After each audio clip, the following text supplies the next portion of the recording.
If YouTube videos are suddenly playing in the wrong language or with an AI dubbed voice, this video is for you. I will show you how to disable auto dubbing on YouTube videos. YouTube does not let you turn off auto dubbing for all videos at once, but you can change it for each video you are watching. Open the YouTube video that is playing a dubbed voice. You receive a scanned PDF, but when you want to edit it, the text can't be selected. Now on the video, tap on the three dots at the top right. Select audio track option.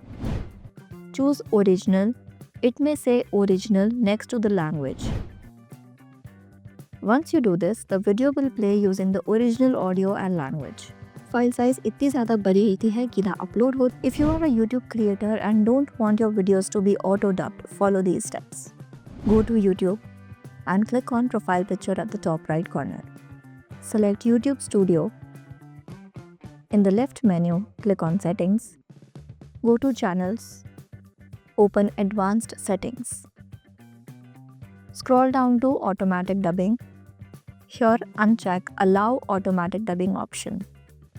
Then uncheck both the options Review Dubs in all languages and Review Dubs in experimental languages only. This way, no dubbed audio will be published without your approval. So that was it. Hope you found this video helpful. If you have any questions or suggestions, drop them in the comments. Also, don't forget to like and subscribe to the channel.